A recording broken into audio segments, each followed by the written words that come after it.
بسم اللہ الرحمن الرحیم۔ السلام علیکم۔ یہ آپ کا اپنا ڈیجیٹل پلیٹ فارم ہے، میں طارق متین ہوں۔ اس ویڈیو میں 3 چیزوں کی بات کریں گے۔ ایک، پرویز الہی صاحب نے اینٹی کرپشن عدالت میں پیشی کے موقع پر جوتا مارا ہے، بہت کس کے مارا ہے۔ کس کو مارا ہے، اس جوتے کا ہدف کون تھا، اور یہ جوتا لگا بھی بڑی زور سے ہے، اس کی اس ویڈیو میں بات کریں گے۔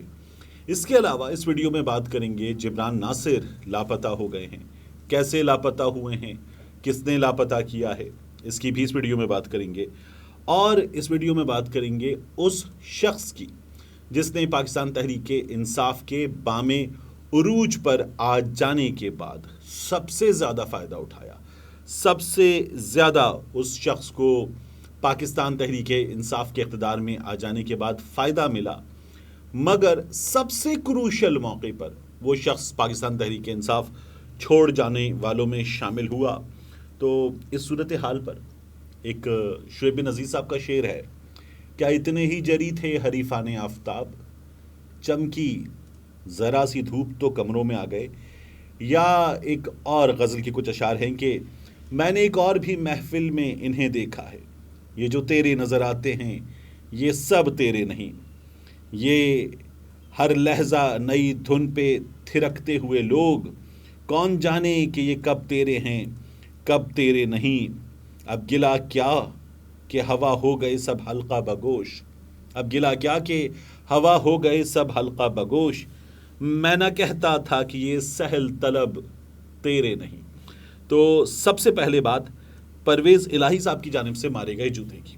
اینٹی کرپشن عدالت میں پیش کیا گیا چودھری پرویز الہی کو، ایک ارب پتی آدمی ہے، ایک ارب پتی آدمی جو وزیر اعلیٰ بھی رہا ہے، جو اہم عہدوں پر رہا ہے، جس کا خاندان سیاست پہ ہے، خاندان کے تمام لوگ اس وقت اقتدار کے مزے لوٹ رہے ہیں چند ایک کو چھوڑ کر۔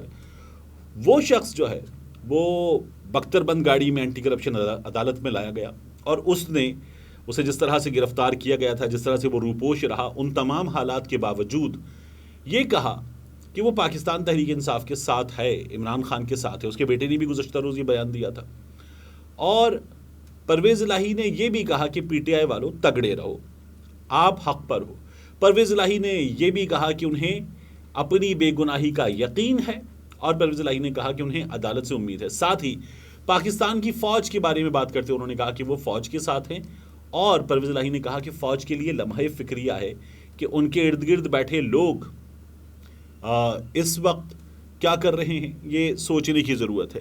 لیکن پرویز الہی نے اپنی اس تمام گفتگو سے، پاکستان تحریک انصاف کے ساتھ کھڑے رہنے کے اس بیان سے، پی ٹی آئی کے ورکرز کو اسٹرانگ رہنے کا پیغام دے کر ایک جوتا مارا ہے۔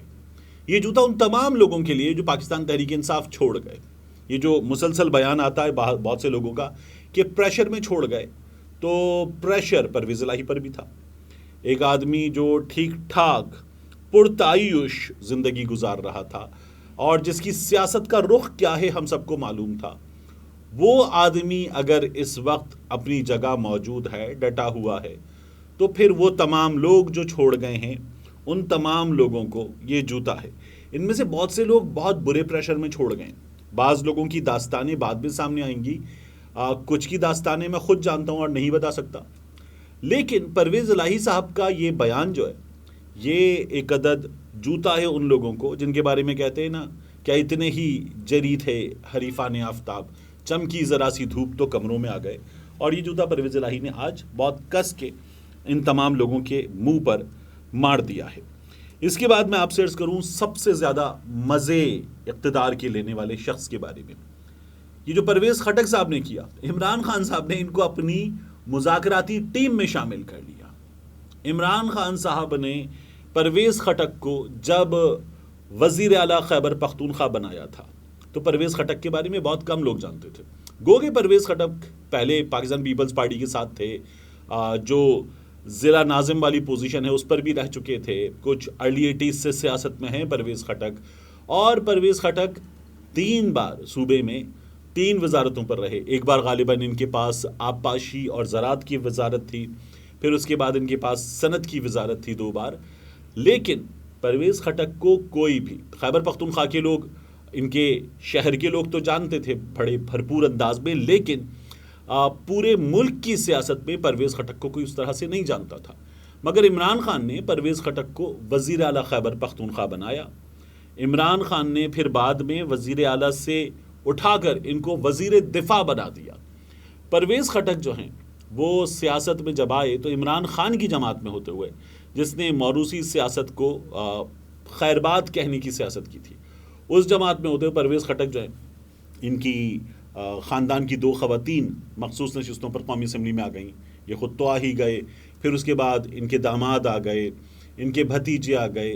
کچھ 6 لوگ پرویز خٹک کے خاندان کے مختلف جگہوں پر اسمبلیوں میں آ گئے اور مزید بھی آنے کو تیار تھے. ایک آدھ کو شکست بھی ہوئی. تو یہ پرویز خٹک کی سیاست رہی. انہوں نے ٹھیک ٹھاک فائدہ اٹھایا.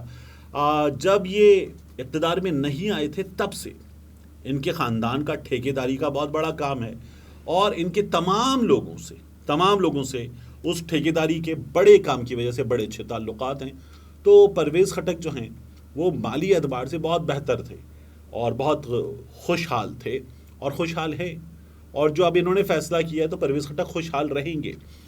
لیکن پرویز خٹک کے یہ جو ہمارے شریف برادران ہیں ان سے بھی بڑے اچھے تعلقات ہیں، کیونکہ ان کی کمپنی نے پورے ملک میں جو کنسٹرکشن کے کام کیے ہیں اس میں پنجاب میں بھی کام کیے. تو خٹک صاحب جو ہیں وہ صحیح وقت پہ اپنی طرف سے صحیح فیصلہ کر کے نکل گئے ہیں. ایسے فیصلے کو ایسے موقع پر اگر کیا جائے تو موقع پرستی کہتے ہیں، اور پرویز خٹک نے اس کا مظاہرہ کر دیا. حامد میر صاحب نے بالکل ٹھیک کہا کہ پرویز خٹک جو ہے وہ ایک بالکل رائٹ ٹائم پر بھاگ گئے ہیں. اور اس کے بعد آخر میں آپ سے عرض کروں جبران ناصر کے بارے میں. جبران ناصر کی اہلیہ منشا پاشا نے ایک ویڈیو پوسٹ کی ہے سوشل میڈیا پر. اس ویڈیو کے ذریعے ہمیں پتہ چلا کہ جبران ناصر اور منشا پاشا ایک ڈنر سے واپس آ رہے تھے. راستے میں ڈیفنس فیز 5 میں ان کی گاڑی کو روکا گیا. 2 گاڑیاں تھیں اور ان میں منشا پاشا کا یہ کہنا ہے کہ 15 کے قریب لوگ تھے. جبران ناصر کو لے گئے. ہر شخص سوشل میڈیا پر جبران ناصر کے حق میں اس کے بعد آواز اٹھا رہا ہے. جو بار ایسوسیشنز ہیں، مختلف تنظیمیں ہیں وکلا کی، وہ جبران ناصر کے لیے آواز اٹھا رہی ہیں. جو شوبز کمیونٹی کے لوگ ہیں وہ جبران ناصر کے لیے آواز اٹھا رہے ہیں. سول سوسائٹی کے لوگ جبران ناصر کے لیے آواز اٹھا رہے ہیں، اور سوشل میڈیا ایکٹیوسٹ جبران ناصر کے لیے آواز اٹھا رہے ہیں. اس لیے کہ جبران ناصر نے سب کے لیے آواز بلند کی. پاکستان تحریک انصاف کے لوگ بھی جبران ناصر کے لیے آواز بلند کر رہے ہیں، کیونکہ گزشتہ کچھ دنوں سے جبران ناصر پاکستان تحریک انصاف کے ساتھ جو سلوک ہو رہا ہے اس پر، حکومت کے کردار پر آواز اٹھا رہے تھے. اب جبران ناصر جو ہیں وہ خود آواز اٹھانے کے لیے دستیاب نہیں، تو لوگ ان کے لیے آواز اٹھا رہے ہیں. مگر پاکستان تحریک انصاف کے لوگوں کے لیے سوچنے کا مقام ہے. یہی جبران ناصر جب پاکستان تحریک انصاف کی حکومت میں آواز اٹھاتے تھے تو برے لگتے تھے، غدار لگتے تھے، غلط لگتے تھے. مگر اب پاکستان تحریک انصاف کے پاس یہ جو موقع ہے ان دنوں میں جس سیاست سے وہ گزر رہی ہے، سیکھنے کا بہت بڑا موقع ہے.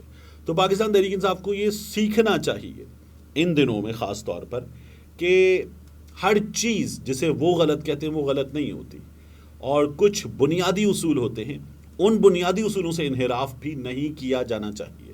لیکن انہوں نے ان بنیادی اصولوں سے ماضی میں انحراف کیا ہے، غلط کیا ہے.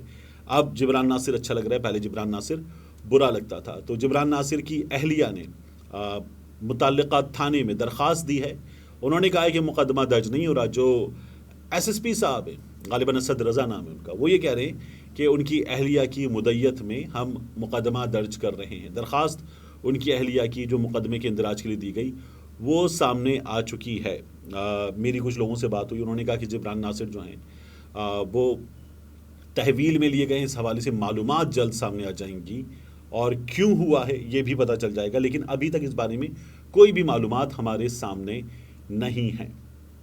ملتے ہیں انشاءاللہ آپ سے اگلی ویڈیو میں. جاتے جاتے آپ دیکھیے کہ ایک بہت بڑی ڈیولپمنٹ ہوئی ہے، اور وہ بہت بڑی development supreme court of Pakistan میں ہوئی ہے.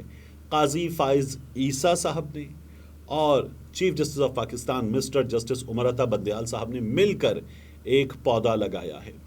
اور یہ پودا جو ہے یہ ایک تناور درخت بنے. جب ہم کیمرے کے پیچھے اپنی ٹیم میں بات کر رہے تھے تو ایک ممبر نے کہا کہ دعا کریں یہ پودا ایک تناور درخت بنے. میں نے کہا ایک تناؤ درخت بنے؟ انہوں نے کہا نہیں، دعا کیجئے کہ یہ پودا جو ہے یہ ایک تناور درخت بنے. مگر اب تک اس معاملے میں کچھ بھی نہیں ہوا ہے. تو چیف جسٹس عمر عطا بندیال صاحب نے جو ہے اس کے بعد ویڈیو میں دیکھا جا سکتا ہے دعا کے لیے ہاتھ اٹھائے، اور قاضی فائز عیسیٰ صاحب جو ہیں ان کے ساتھ کھڑے ہوئے تھے، انہوں نے دعا کے لیے ہاتھ اس ویڈیو میں تو کم از کم نہیں اٹھائے. اس سے پہلے ہم نے دیکھا تھا مصافحہ کرنے کا، معانقہ کرنے کا موقع تھا جو قاضی فائز عیسیٰ صاحب نے اویل نہیں کیا تھا. تو ہم امیدیں بہت باندھتے لیکن فوری طور پر وہ امیدیں ہمیں کئی دفعہ دھم توڑتی ہوئی نظر آتی ہیں. امید اچھے کی رکھنی چاہیے. بہرحال ملتے ہیں انشاءاللہ آپ سے اگلی ویڈیو میں.